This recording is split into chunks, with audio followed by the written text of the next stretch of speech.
Magandang gabi po, Luzon, Visayas at Mindanao. Muling napatunayan, kahit anong estilo, susubukan ng mga taong desididong makapagpusli ng iligal na droga. Pasintabi po sa mga naghahapunan sa mga oras na ito, tinatayang 1.5 milyong pisong halaga ng shabu ang napatunayang nilunok at ipinasok pa sa puwitan ng isang dayuhan. Huli ang suspect sa Ninoy Aquino International Airport na makita sa x-ray ang mga kapsula na nasa loob ng kanyang tiyan. Hinihinalang miyembro ng kilabot na West African Drug Syndicate ang dayuhan. Nagpupumiglas pa siya nang pilitin siyang uminom ng gamot para idumi niya ang mga kapsula. Nakatutok si Jung Venera-Show. Kasi nagpakita siya ng number ng document. Nagwawala at nagpupumiglas ang hinihinalang drug deal na ito nang papainumin na ng gamot para mapadumi sa kanya ang mga kapsula ng shabu na ipinasok sa kanyang katawan. Itinali na nga siya sa kama para lang mapigil sa pagwawala. Kinilala ang umano'y drug dealer si Akilo Basi na taga Republic of Benin, isang bansa sa West Africa. Hinihinalang miyembro siya ng kilabot na West African Drug Syndicate na ilang beses nang nasangkot sa mga tangkang pagpupuslit ng droga sa bansa. Dadakip siya noong Biyernes sa NAIA Terminal 1 makarang makatanggap ng tip ang National Bureau of Investigation.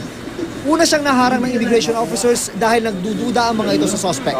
Pagkatapos ay itinon over na siya sa NBI. On our way to from the airport to NBI, uneasy siya. He was complaining na masakit yung tiyan niya and yung pag-upo niya hindi maayos. Parang nahihirapan siyang umupo eh. So we decided to bring him to the hospital. Kasama ang team ng programang investigador, pina-x-ray ang suspect at doon na nakita sa kanyang tiyan ang mga kapsula ng shabu.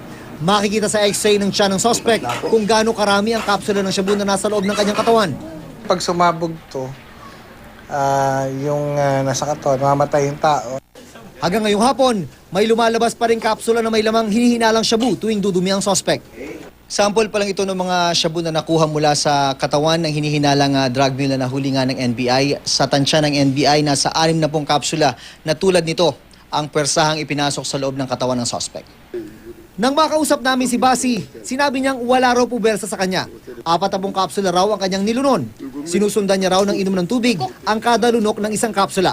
20 kapsula naman daw ang ipinasok niya sa kanyang puwet. 8 oras niya raw ginawa ang lahat ng ito. It takes around 10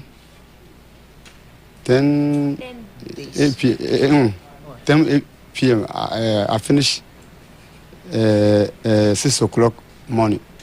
Nasa 10 gramo ng shabu ang laman ng bawat kapsula na gawa lang sa plastic at binalot ng tape.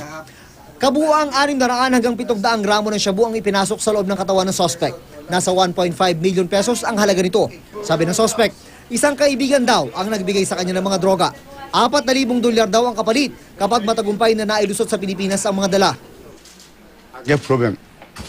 You get problem? Yeah, problems. Yeah. What problem? I take risky.